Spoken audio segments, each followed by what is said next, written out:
the Rebbe and the Chacham, 2 psukim regarding when you're in violation of breaking the bone of the Korban Pesach.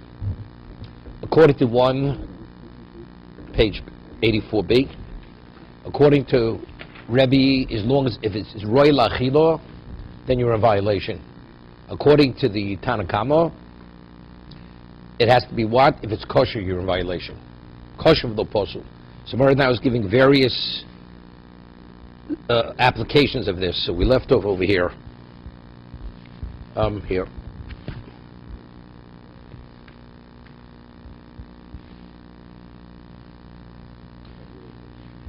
Towards the top.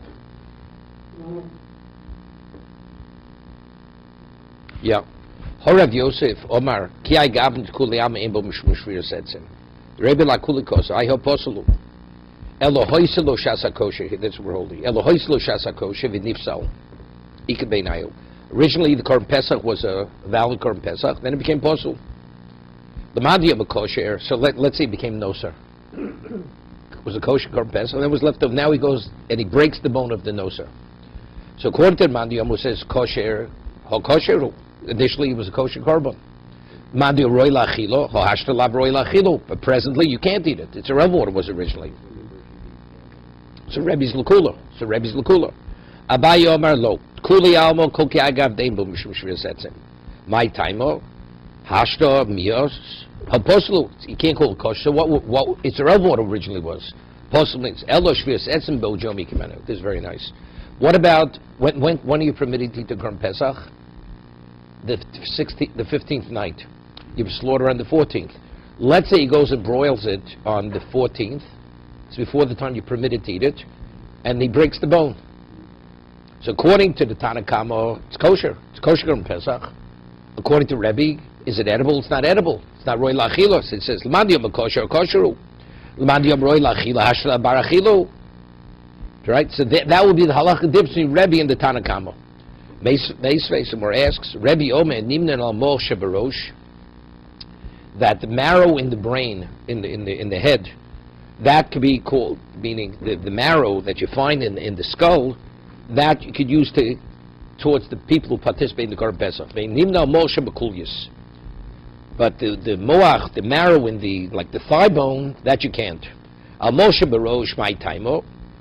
Why could you actually count it into the amount of meat that could be eaten, because marrow is meat, because you're able to scrape it out without breaking the bone, right? The skull cavity is open once you strip away the flesh.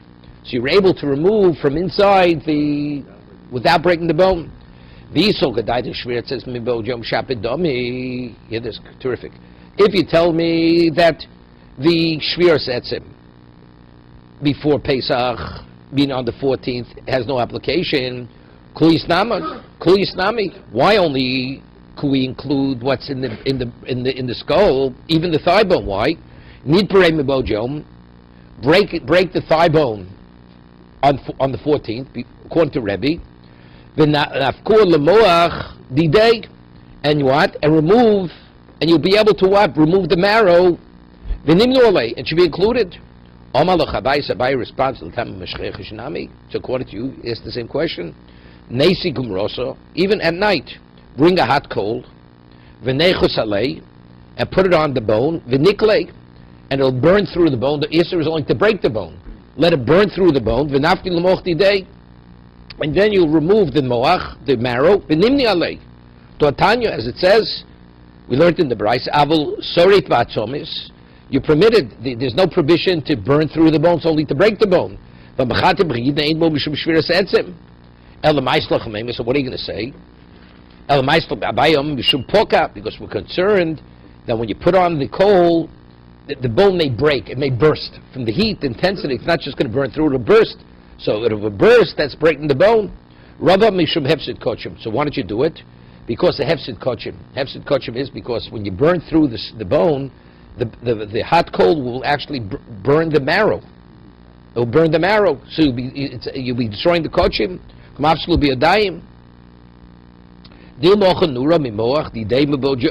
So right, so the day, not the day. So Sabbai says, you know why you don't do it? Really, on a Torah level, you can do it, but since At nighttime, we don't allow it. Why? Because at nighttime, you may break the bone, even doing it with hot coal. At night, there's a problem. Therefore, we don't want you to do it even on your dalit, even though there's no prohibition. Just like on the 15th, when you use a coal. We don't want you to do it because there's a chance the bone may burst. So we don't want you to do on the 14th what you may end up doing on the 15th. I mean, it's a fence. It's a rabbinic fence. Everybody agrees, even Rabbi Yehuda Nossi on the 14th, the prohibition of Shviras Etzem applies. Even though it's not Roy Lachilo. Why? By timer. That's called Roy Lachilo, because at night time it will be Roy Lachilo, even though at this moment you can't eat. So what's the machlokes? What's the halacha? Korban Pesach, you only permit it in Yerushalayim. You take it out of Yerushalayim, it becomes a valid. That's called Psul Yotzei. It's taken out of its bounds. So let's say one of the limbs extended its leg, the animal extended its leg outside the gate of Yerushalayim. So that part of the animal, you can't eat, it has to be cut off. So how do you cut it off? It's a problem, because you're breaking the bone. Mandiyom kosher. So according to Mandiyom, it's kosher. Kosher. The animal's kosher. Mandiyom relachilo halabarachilo kiritanyo. If the ava was extended, part of it, and you break the bone, so that's the machlokes. No, that's the machlokes Rebbe in the Tanakama. If it's kosher, because it's part of an animal that's kosher. But if it's roy lachilo, the bone you're breaking is not roy lachilo. It's a faction. It's not roy lachilo because there's a psul yotze on it. Yeah. Rav Sheshes break the Ravidu Yamakol Kagakwal Ebo Mishmishritzetzim. Everybody agrees. The Evo Poselu, even though it's connected to the animal, factually, what bone are you breaking? You're breaking the bone that's posel, right? You're not permitted to eat it. Listen to this. What happens if it wasn't fully broiled, right? It's partially broiled. It's semi-raw. Mandiyam kosher, hakosheru, right? It's kosher, right? It has to be broiled more. Mandiyam roy lachilo, hashrein roy lachilo. But could you eat it the way it is now? You can't eat it. Rav Nachman by Yitzchak name, that's not it. Koki agrava yesh b'mshumeshes. That's him. Why? My timer. Dochaz lachilo, the matfilei, v'ochalei. What do you mean? Just because it's not fully broiled now, so broil it a little bit more. Right? I mean, you can tell me, like we said earlier, if you eat it on your dalid, it's not. What do you mean? Tonight it will be ready. You could eat it. So that's called roy lachilo. Ela shviras alya yikabeh. Now, what is shviras alya? The alya is the fatty part you put on the mizbeach. You can't eat it. It's chaylev. So what? There's a bone. It's like the tailbone of the sheep or the goat. L'mandiyam kosher. It's kosher, right? Even though you can't. It's chaylev. You're not permitted, but it's kosher. So therefore, you break the tailbone of you're in violation. Mandiyam roy lachilo. Ain't roy lachilo. You're not permitted to eat. It's chaylev. Why? Because the alya is burnt on the mizbeach. Ravashi says he disagrees. That what goes on the mizbeach, everybody agrees. There's no provision of shviras etzem. Why? That's called not roy lachila. Lachila means that something you could eat. It's not what goes on the mizbeach. What about if you have a limb that there's no ksayis boser? There's meat, it's less than the ksayis on that particular limb. Is there a provision to break the bone?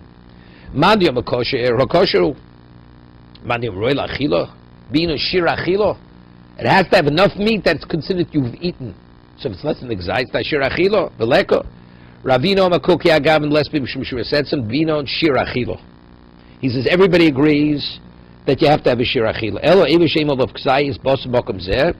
Veishol ksayis bosum makmach. Listen to this. What happens if you have a limb, and where you're breaking it, at that point, there's less than a ksayis basar. Let's say further up on that on the bone, there is a ksayis. So when you're breaking it, there's not a ksayis basar there. So do you look at the location you break it, or do we look at the whole limb, and the limb itself has a ksayis basar, so therefore you are in the violation?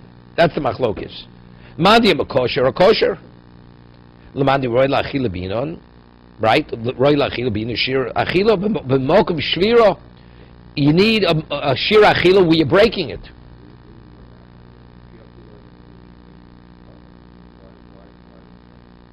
Well, that's No, but because according to Rebbe, it's Rebbe his posuk, right? Because it says so it says Yochel has to be in the location you're breaking the bone. That's the way he's interpreting it. The location you're breaking the bone has to be achila. But if there's no achila in that location, it's like a different part of. No. But it's but it says. But the Yochel is what are you eating? You're eating the korban pesach. Then it says etzem lo sish brubo. So the Yochel has to be in a location that it's called. That's where the provision is. Well, what's Yochel? So is it referring to the limb has enough meat on it? So Rebbe, we're explaining.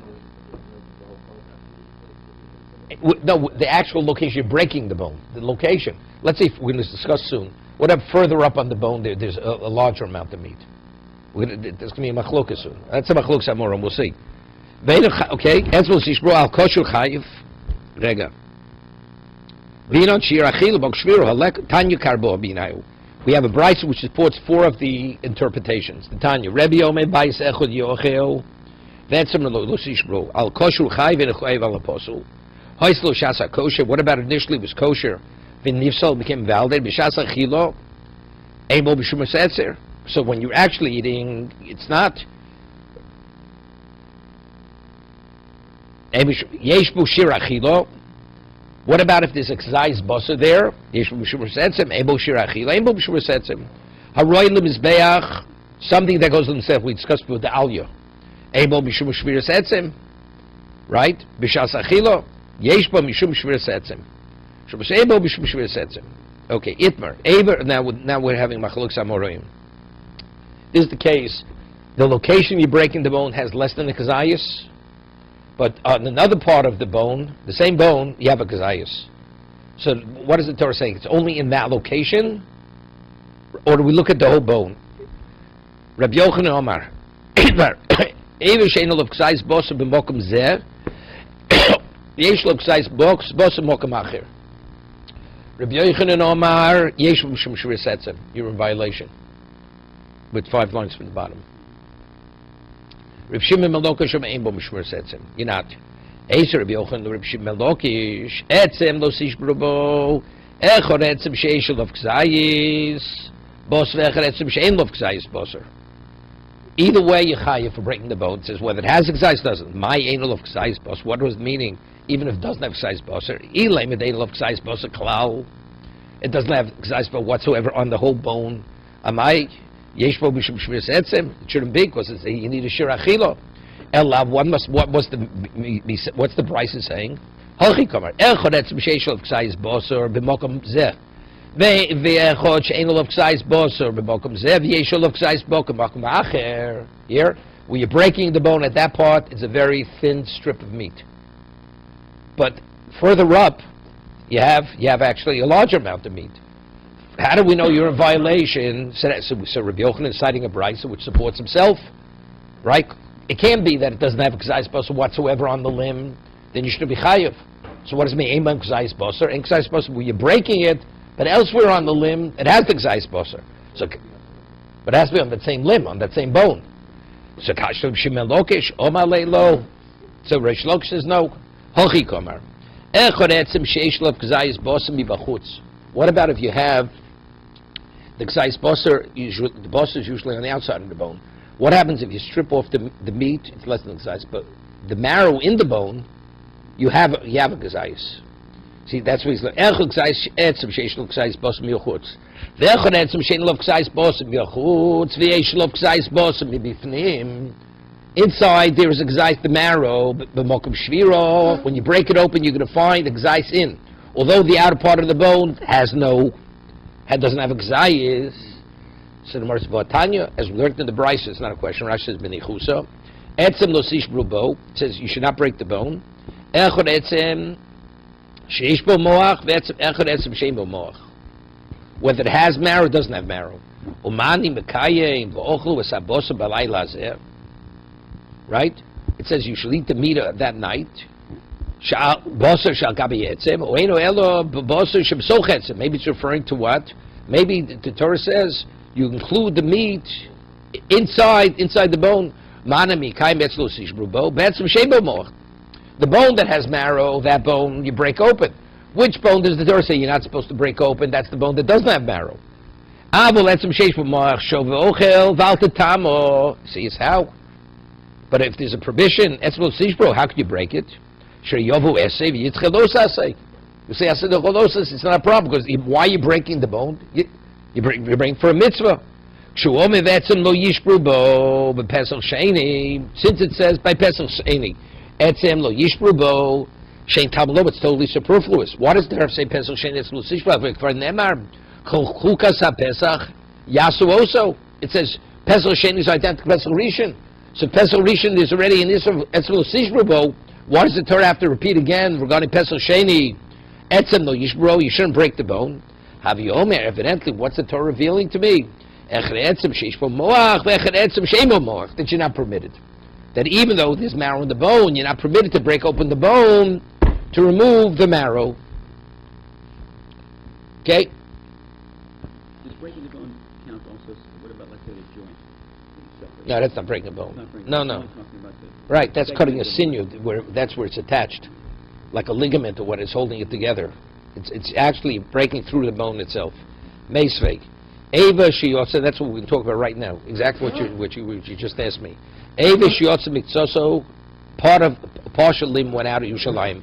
Chotechat mokum shemagia leetzim v'kolef. So that part of the what you're not permitted to eat. So you cut until that part of the bone, v'kolef, and you peel off the meat. Achemegil leperik, until you reach the perik is what you spoke, where the limb is attached. V'chotef, there you could cut. So you're not cutting through the bone. What do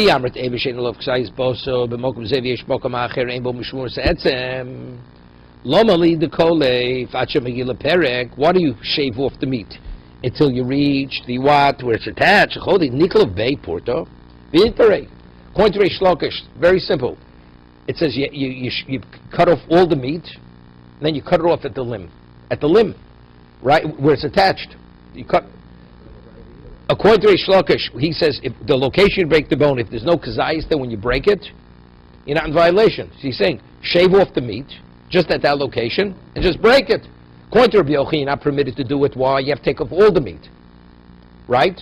And once you're doing that, you can just sever that where it's attached. But according to Reish Lakish, that the permission is only the exact location where you break it. You have to have a kazayis, so just shave off the meat at that particular location. And just break it straight through. You're not in violation. Abai Omar. Abai says, you know why it's not difficult? Mishum Poka. Very often, even when you break a bone here, sometimes it can actually shatter. The bone will break further up.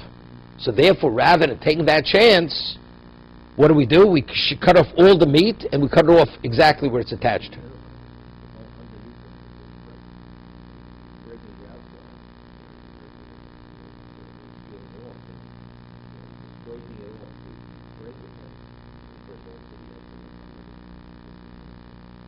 That's what it means, further up.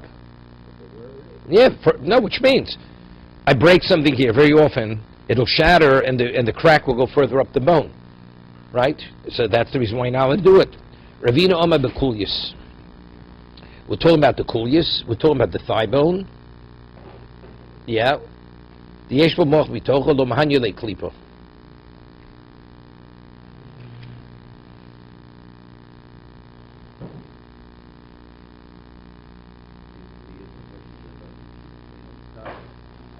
Evidently it's close to obsecration.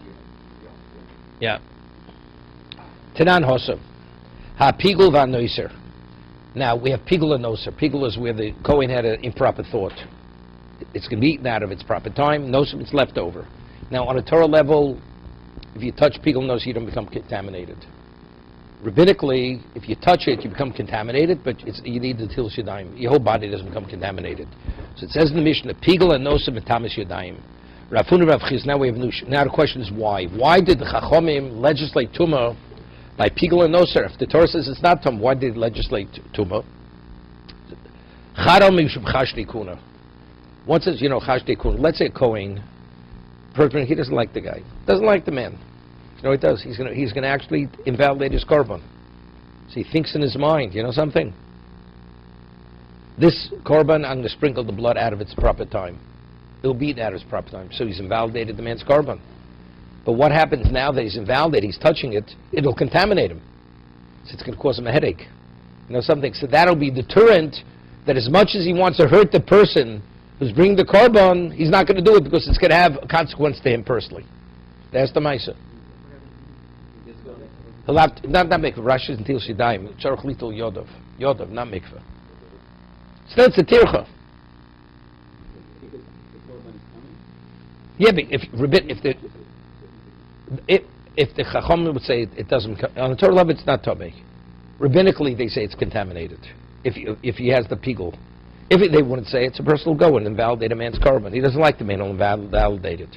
He's had a tough day, he's disgusted with the people, so he takes it out on them. But what happens now, and there's no deterrent. What rabbis say, something, it becomes pigul, it's Tomei. So if that's the case, if you have that thought, you come in contact with the korban, it's going to contaminate you. So that's already an inconvenience. That'll be a discouragement for him to do the pigul. Okay?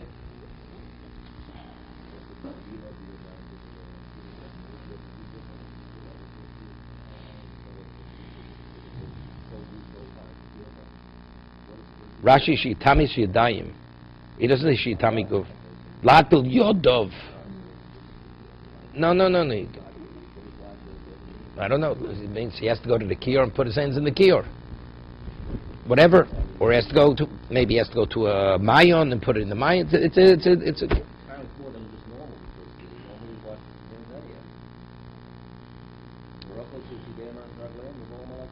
that's when they start. But now he's going to interrupt this whole thing. He has to go start over again. Others say atzli kuna. Because for the lazy ones. So why do they let's say tuma? So mar maste apigel mar maste andosa, meaning why did something become noser? Because they were too lazy to eat it. Later. So to discourage the Kohanim, to motivate them, there's going to be a consequence if you don't take care of it right away. What's going to be? If you touch, you can become contaminated. Mad masta pigul. So the one who said pigul mishum chashdikun. Pigul is for the Kohanim that we suspect they may have the wrong intent. So therefore, the pigul becomes tamei. So that'll be a discouragement for them to have the machshavas pigul. Mad masta noser. The one who says mishum atzli kuna. He says the reason noser is tamei is because of the Kohanim. They shouldn't be lazy. They shouldn't be lazy. No, they'll be lazy. That's after fact.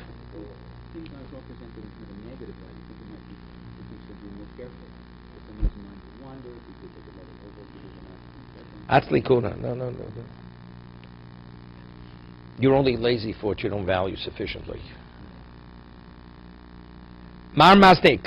Now, there's another argument. So first, this question is it atzli kuna or is it chashdi kuna? But again, we said each one is addressing another aspect of it. One is talking pigul, the other one's talking noset. So they're not arguing. Now, one says, now how much do you have to touch to become contaminated? Mar mastik sayis or mar mastik b'kabeya? One says you have to touch gzayis, the other one says a beya. Mad mastik sayis, kisuro. How much do you have to eat to be chayv koris of pigul? Or noiser, gzayis. So just as the gzayis is isur, the gzayis contaminates. Mad mastik gebeya kutumoso. Right? We're talking about tumas ochlim. Something to become food to become contaminated. Right? How much do you need? You need a beya. Iboilu. Now the Gemara has a shaylo. The Mishnah, which we quoted, only mentions pigul and noiser. What about yotzei? Yotzei is a psul d'oraisa, right?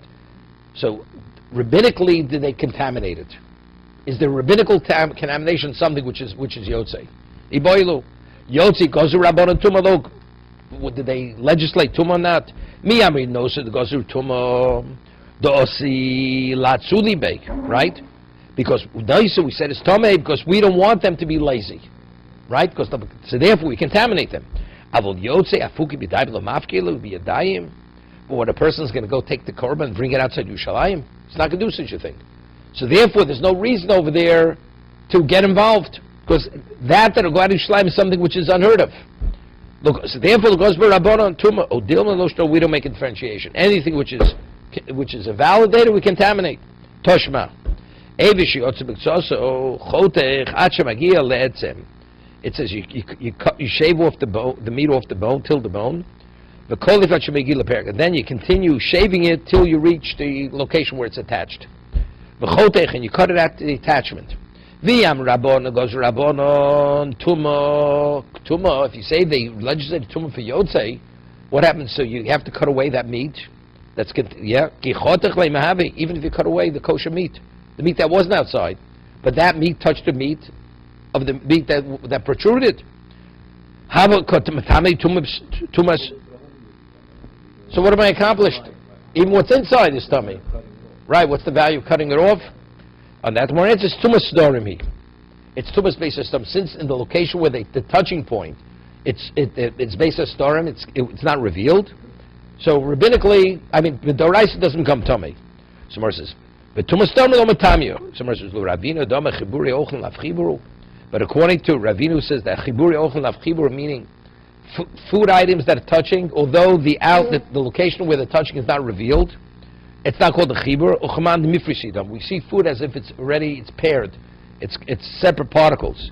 Michael Meimar hakanoga ba'dodi kometameg elaman demasti. So according to Ravina, we're able to resolve the shaila that it's not matami elaman demasti ksayis. She says no, also no raya.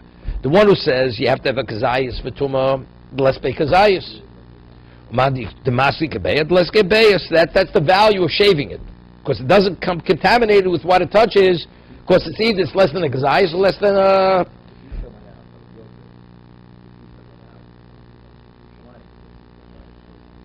Right. Correct. Right. Toshma. So we haven't brought a proof for this yet. Hamotzi bot psar pesach michabura lechabura. Now the Torah says you have to eat the pesach in together with the group that you ate it, right? Hamotzi pesach psar pesach michabura lechabura api shu b'lo saser. Even though he violated the lo saser, tor. It's not tor. It's not contaminated. My love tor voser, meaning it's tor, but you're not allowed to eat it. Why? Because right now the Gemara understands that yotzi b'chabur is the equivalent of yotzi mishalayim. The yotzi b'chabur l'chabur, yotzi chutz l'mechitzoso dami umivsal. Va'afilu hochik tani tor, and yet it says in the Brisa that it's what? What does it say? It's tor. Even though you violate lo sas, it's tor. Alma lo goes where rabbanon tuma. So you see, the Chacham didn't decree tuma. Lo tor mutter. No, tor means it's not contaminated. It's tor. You mutter. You permitted. The yotzi v'chabur l'chabura lav ki yotzi chutz l'chutzaso dami. Even though it's a lav, but it's not like taking outside Yerushalayim. V'lo posil. So Mar asks, "V'kotoni seifa ochla harisa b'lo sasei." It says explicitly, if you eat it, you're in violation of lo sasei. So in violation of lo sasei, yeah. So why? So how could it be tor? So you see, bishlam mandiyom kebeyo this bay ksayis. V'leskri el mandiyom ksayis make lemeimar. What are you going to say? Right? The question is, what's the case? What's the question? Huh?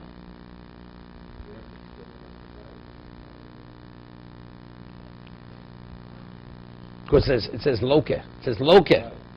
Yeah. El biyotze. So the Gemara says lamandim ksayis make lemeimar. So you have a raya. El biyotze bepesach. El biyotze pesach lo mi boile. Pesach definitely goes out of the chabura. It's matami. It's matami. Yeah. The lo gozer. Yeah, right. Why? My time to bnei chabura zirim, and that's the Bryce. It says Torah, because bnei chabura is reason hein umizi ziri beit. They're very careful. All the issues are not issues for the bnei chabura. El ki goyle biyotzi bekochim, ordinary kochim. My teiku. So the Gemara leaves it unresolved. So here Tosai has a question. It seems to be just the opposite. We say Kohanim's reason, and we say bnei chabura not the reason. Here the Gemara is saying the Bnei Chabura, the members of the Pesach, they do things with meticulousness, therefore it's not tummy. But Kohanim, we have a question, if it becomes nosor, do we contaminate it? V'tirtzu lo dami, the Bnei Chabura shaykh v'mikzatfei shami yichate, over there something else. Gabi Kohan, the milsh lo shaykh le-Pesach, avol, midi the shaykh le-Pesach, something that has to do with that personal Korban Pesach, kon yotzi's reason Bnei Chabura, yosim Kohanim. Okay, further. So Mar leaves it unresolved. Whether they legislated Tumah by Yotze by other korbanos other than Korban Pesach. Okay? Gemara doesn't resolve it. Teku.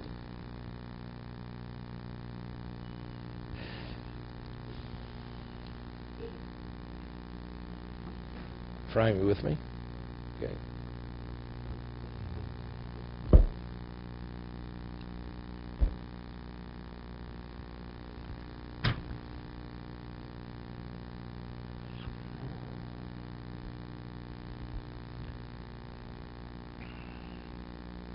I'll see what's the problem. So the way the Gemara concludes like this. Like Korban Pesach, even the Tziotzei, they definitely did not legislate Tumah. Why? Because it's unusual for the Korban Pesach anything should happen to it, because no, I know, because that has nothing to do with the Chabur any longer, right? Right. So that's like unusual, right?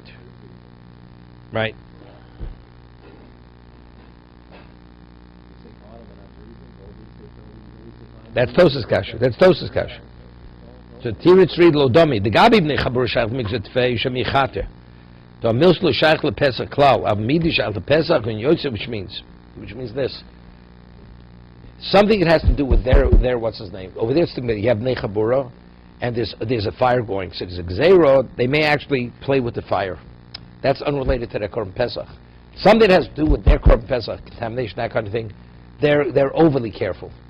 But what about if they're sitting by a fire and there's a question he may still open fire? Right? That B'nai Chaburein is the reason. Ordinary Jews not that careful.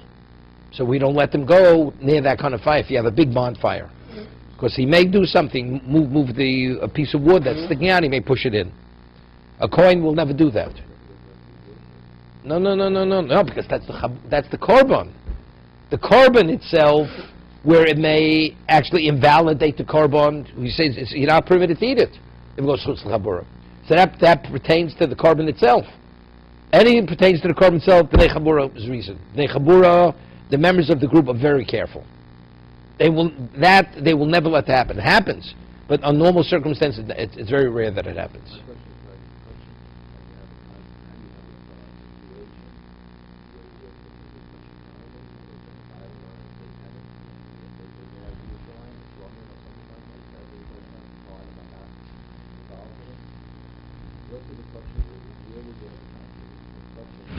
No, we're talking about other culture.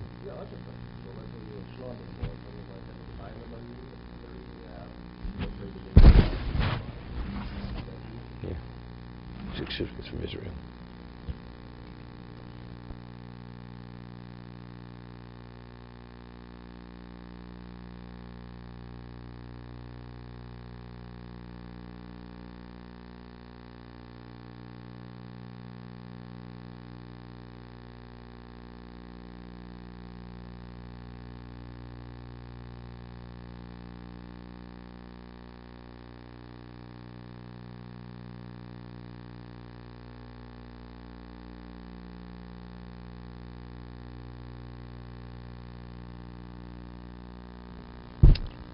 Umotzi bosi michabura, umotzi b'sar pesach michabura l'chabura minayin.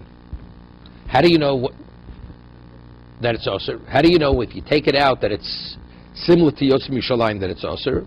The Tanya, lo sotzi min abayis min abosa achutza. You should not take min abayis min abos chutza. Eli el mibayis lebayis. That's you taking it out of the location. Michabura l'chabura minayin. How do you know if taking it from group to group? Let's say you have two groups in the same house, and you want to take the Korban Pesach from one group to the other group. How do we know that's Nisdo Raisa? Because it says chutza. Talmud lo b'chutza. Chutz of itself. Chutz lachiloso. Omer Rabbi Hamotzi b'sar Pesach michabura l'chabura. Listen, this is interesting. Norman, what's the halacha? I transport something from Rosh Hashanah, and I just keep walking. Am I in violation of transporting? I remove it from the private domain, go in public domain, and I just keep walking. You have to stop, because stopping is like putting it down. So over here, when it says you should not take it from one losotzi, I pick it up from my chabura. Now I walk to the other chabura. I just keep walking. I don't stop. You didn't violate the halacha of losotzi. Just as Shabbos losotzi means akirin hanocho, By Korban Pesach, it's also removing it and putting it to rest. Here we'll see. Amotzi b'sar Amar Abami Amotzi b'sar Pesach mechabuch eno chayav ad sheyaniach. Why? Hotzoksid bei kishabes. It says lo sotzi like Shabbos. Ma Shabbos ad do'avad akir v'anocho. Avochanami ad do'avad akir v'anocho. You have to remove it and you have to bring it to rest. No, independent of Shabbat. Because it says lo sotzi. Whatever hotzah by Shabbos is, that's the hotzah what the Torah doesn't want by Korban Pesach. No, taking it out of the Chabura. Torah says you should not remove it from one group to another group. What's called motzi? What's taking it? I've taken it from one to the other. When is it considered the other? Only if it came to rest. But let's say we're just walking in a circle, and then you went back to your original location, it's not invalidated. And you didn't violate the law. So more asks, now, the halacha is by Purim Nisrofim, you had oxen that were burnt. It's called Chat Satzibur. It wasn't sacrificed on the Mizbeach. They would take the body of the animal and burn it outside Chutz L'Machner. So, but whoever burnt it, they became contaminated. When did you become contaminated? When you took it out. So what does taking out means? It means, as we're saying now, Akira Hanocha. So it says, so you sovno so b'motos rishonim. They would have people that would carry. They were oxen, so they put it on poles. You have people in the back, people in the front, and the thing is suspended on a pole. The moment they go outside of the Azara with the animal on the pole, so you have the front ones and the back ones. They're moving, right? So that means nobody stopped yet. So it says, the first ones become contaminated to the point that even their clothing are contaminated. But the ones in the back did not. Why the first ones? Why are they contaminated? They're walking, right? They didn't stop. On that, the Gemara says, he asked the question and he gave the answer bin the Geronim, that the animals, when they carried them, they weren't suspended in air. They were dragging on the ground. So when they drag, so being on the ground, that's considered hanocha. First of all, we hold akiras rishus is akiras chayfetz. It would be the same thing like Shabbos. What's the halacha? You drag something from Rishus Hayoch to Rishus Harab and Yichayev. Where's the akira? So Mora says, because akiras rishus, changing domains, that is the equivalent of lifting it up. He says, yeah, right. They're going from one domain to the other. No, they're allowed to. They're supposed to. No, they're bringing it. No, back on Pesach, you're not allowed to. They have to take the remains of these oxen and burn them outside the camps. This is not by Korban Pesach. So it's saying, if you're telling me when it says Lo Sotzi, we apply the principle of Shabbos to where it says Lo Sotzi by Kochim, so therefore, why when they're carrying it on these poles, these oxen, and they're still moving, they're still walking, why the first people, the moment they walk outside of the sanctuary, why are they contaminated?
mikzoso, quoting what we quoted earlier.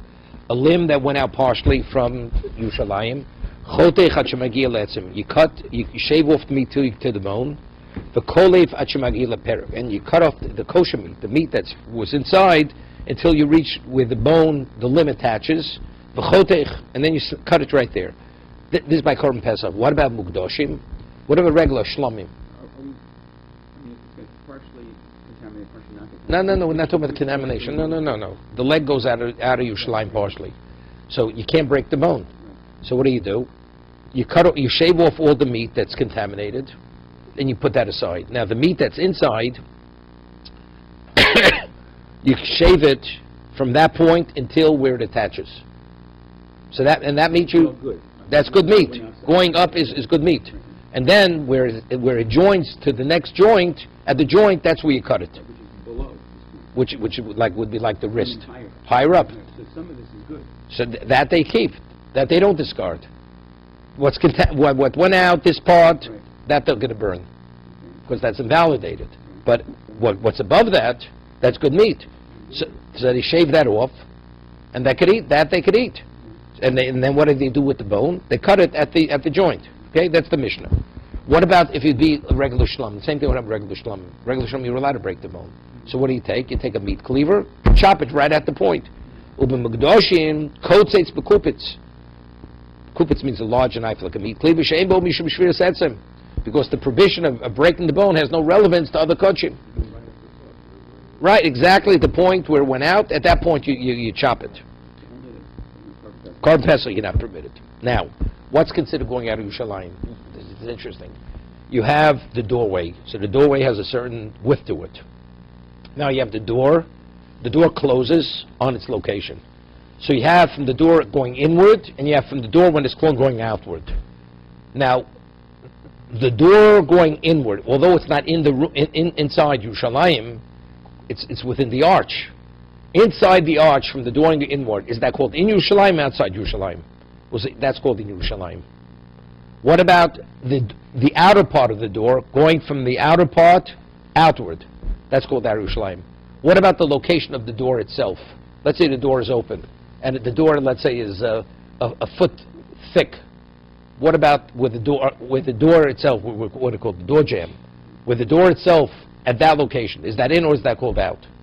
We'll discuss that in a minute. So we're talking about house literally in the city limits. No, the carbon going out to Yerushalayim. The wall, the very thick wall. Oh, the walls of the city. The city. Outside of the wall of the city. The wall, it's a thick wall. Right? So you have a door. So the door, let's say, is in the center. So you have part of the arch outside and part of the arch inside. So the inside part of the arch, from the inner part of the door going inward, that's Yerushalayim.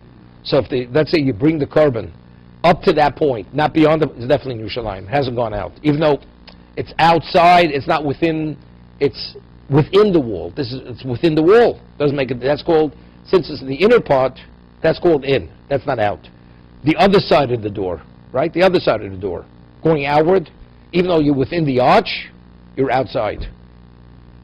Okay? We'll see in a moment.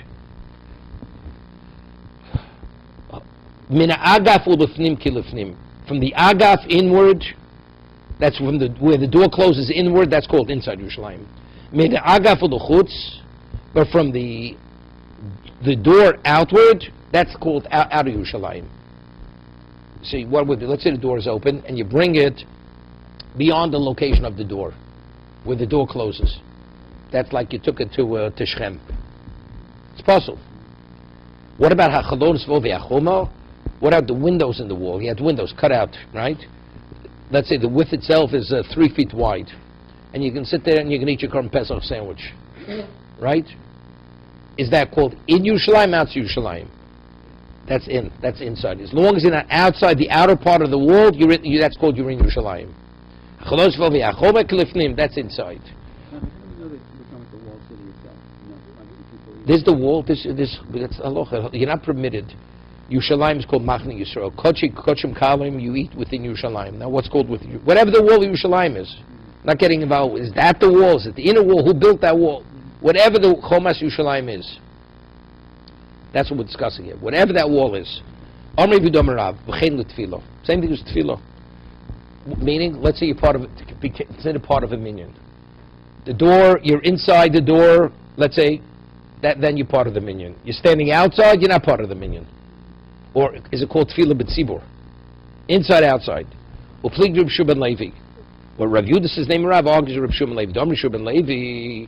Afilu mechitza shel barzel edem avsekes bein shel aviyah shel b'shamayim. Even if you have an iron wall, it doesn't separate. You could say kedusha. You respond with whatever you want.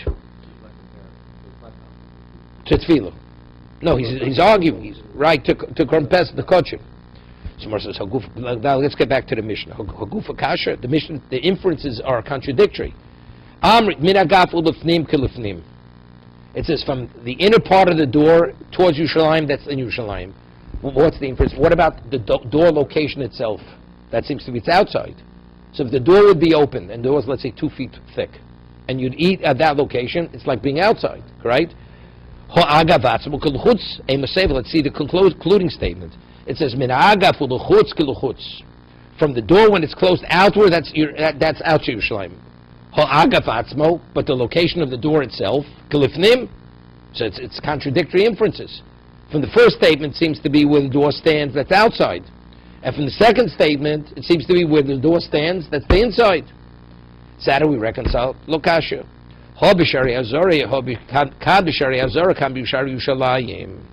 differentiate between the gates of the sanctuary and the gates of Yerushalayim. Why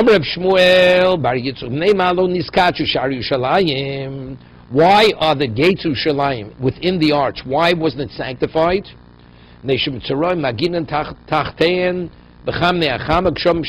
Because people who were lepers, a leper is not permitted to come into Machli Yisrael. So let's see, the heat is scorching heat. They have to find some type of protection from the sun. So they would go within the archways of the wall. But if they would sanctify it, they couldn't go there. So therefore they didn't sanctify it for them. Yeah? No, but it's even where the door is. Even to the point of the door. Even where the point of the door is. Shari Yusha. No, that's what he's learning shot in the Mishnah. We're talking about two different things. One is speaking about the Chomas Azora, and the other is Chomas Yushalayim. The clothing statement is, the first statement is Chomas Yushalayim, right? That's for Korban Pesach. So that's not Shari Azora. The second is what is for Shari Azora. Azora, they have nothing to do with the Azora. A Mitzorah is not permitted to go in Yushalayim. Okay, that's what he's answering. Kam b'shari Azor, kam b'shari Yishalayim. Domer Shuma Yisrael. Neim alon skatchi shari Yishalayim. Neishem tzor meginin tachtein. B'cham neacham b'cham neacham. Domer Shmuel bar Rav Yitzchok. Neim alon skatchi shari Niknor. It was a gate. It was called the Niknor gate. Neishem tzor omnim shom machnisim behonos yodom. Because they would extend their hands inward, and the Kohen would sprinkle blood from the korban they would bring. But if they would sanctify it, how would the Kohen ever get the blood on their fingers? They couldn't stand there. To be continued. Okay.